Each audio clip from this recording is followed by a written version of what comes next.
Halo semuanya, selamat datang lagi di sesi bedah strategi kita.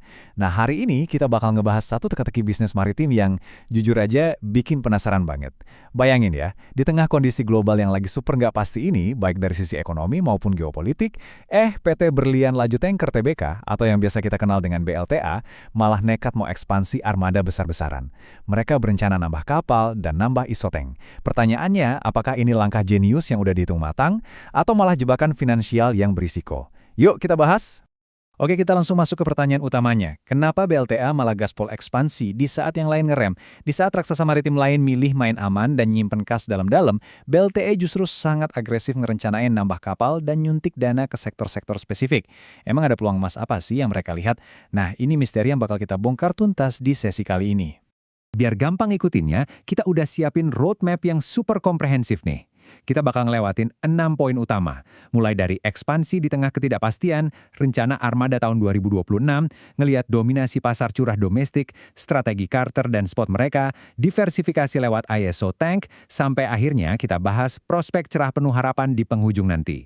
Langsung aja kita mulai. Bagian pertama, ekspansi di tengah ketidakpastian, yaitu bagaimana BLTA menavigasi tensi geopolitik dan dinamika global.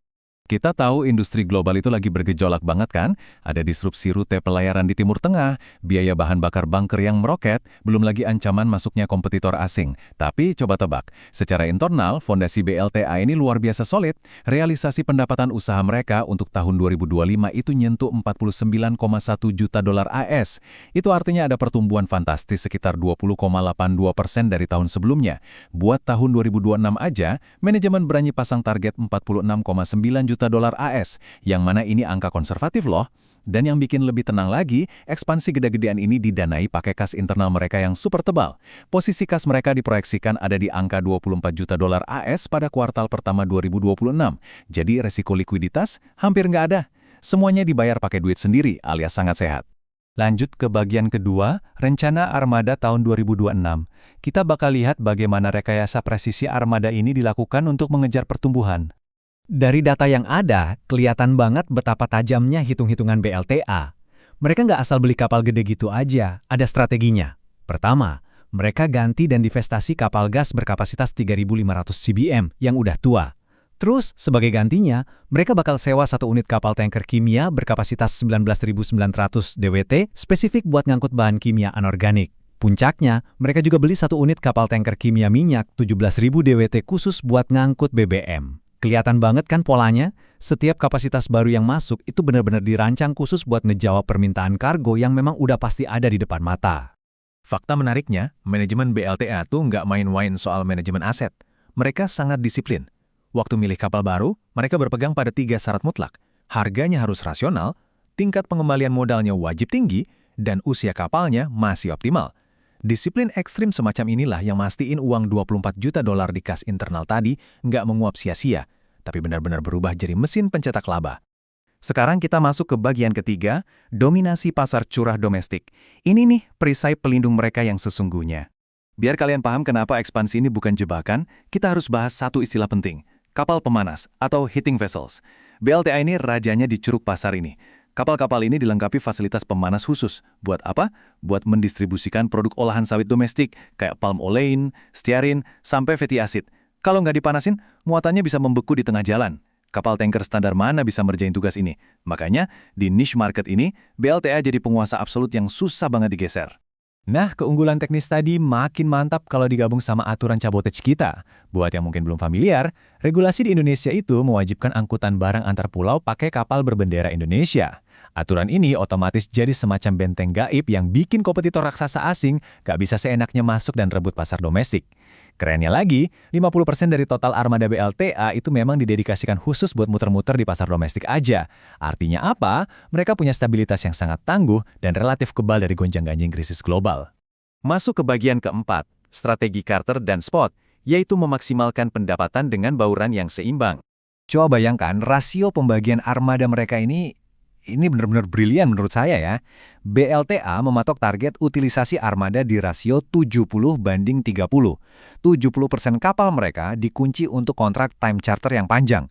Ini ngasih kepastian pendapatan yang stabil, ibaratnya kayak gaji bulanan yang udah pasti turun. Nah, 30% sisanya sengaja dilepas bebas ke pasar spot. Tujuannya apa? Buat nangkap peluang atau upside. Kalau tiba-tiba tarif angkut lagi meroket tinggi, 30% kapal ini siap mendulang cuan yang luar biasa. Benar-benar kombinasi antara keamanan dan fleksibilitas. Tapi tentu aja, rasio 70-30 cuma angan-angan kalau eksekusinya berantakan. Nah, BLTA sadar betul soal itu. Makanya, fokus strategis mereka di tahun 2026 juga mencakup efisiensi gila-gilaan. Pengendalian biaya operasional diperketat, keandalan mesin terus dijaga biar kapal nggak nganggur gara-gara rusak, dan jam kerja awak juga dioptimalkan. Semua ini dirancang murni buat mastiin strategi ganda tani benar-benar berjalan mulus tanpa hambatan. Kita bergeser ke bagian kelima, diversifikasi melalui ISO Tank. Ini tentang bagaimana mereka bertumbuh melampaui lambung kapal. Ini dia bukti nyata kalau BLTA nggak cuma mikirin baja raksasa di lautan. Visi manajemennya jauh lebih modern dari itu. Mereka agresif banget cari pendapatan tambahan dari sektor yang nggak padat aset. Bayangin, sekarang aja mereka udah punya 20 unit ISO Tank yang beroperasi. Dan mereka punya target super ambisius untuk nambah 10 unit lagi, spesifiknya tipe T75 khusus untuk LNG. Yap, mereka mulai merambah masuk ke sektor energi bersih. Nggak cuma itu, mereka juga main di penyewaan kapal back-to-back, sampai jualan jasa ship management dan crew management. Jadi, kalau misal pasar kapal lagi lesu, bantalan pendapatan mereka ini masih sangat empuk. Dan sampailah kita di bagian terakhir, prospek cerah, penuh harapan. Mari kita tarik kesimpulan dari semua data tadi. Kalian mungkin mikir, wah konflik geopolitik di Timur Tengah itu pasti jadi bencana buat logistik laut kan? Memang betul, biaya bunker dan asuransi jadi naik. Tapi ada tapinya nih, kekacauan ini justru bikin rute pelayaran jadi makin memutar dan panjang. Akibatnya, ton-mile demand atau jarak tempuh kargo meningkat, yang bikin tarif dasar sewa kapal global ikut terbang tinggi. BLTA itu jago banget menavigasi ombak ini dengan agilitas tingkat tinggi. Alih-alih tenggelam dalam krisis, mereka justru berhasil mengubah ketidakpastian ini jadi peluang untuk memperlebar margin keuntungan mereka. Buat merangkum semuanya, saya mau bacain satu kutipan yang ngena banget dari Dewan Komisaris BLTA. Arah strategis yang ditetapkan direksi untuk tahun 2026 mencerminkan keseimbangan antara kehati-hatian dan optimisme. Kalimat ini jadi bukti kuat ya, kalau ekspansi BLTA ini bukan karena mereka ceroboh atau nekat. Ini murni langkah maju yang didasari kalkulasi tajam, disiplin tinggi, dan tentunya pendanaan internal yang sangat sehat. Jadi, kesimpulannya gimana? Dengan separuh armada mereka udah mendominasi pasar domestik, ditopang kas internal yang kuat banget di awal 2026, plus strategi armada dan ISO Tank yang sangat presisi, akankah BLTA keluar sebagai pemenang utama di sektor maritim Indonesia? Jujur aja, kalau kapal-kapal baru ini sukses masuk dan beroperasi optimal, target pendapatan 46,9 juta dolar yang dipatok konservatif tadi bisa-bisa terlampaui dengan sangat mudah. Ini benar-benar perkembangan bisnis yang wajib banget kita pantau terus.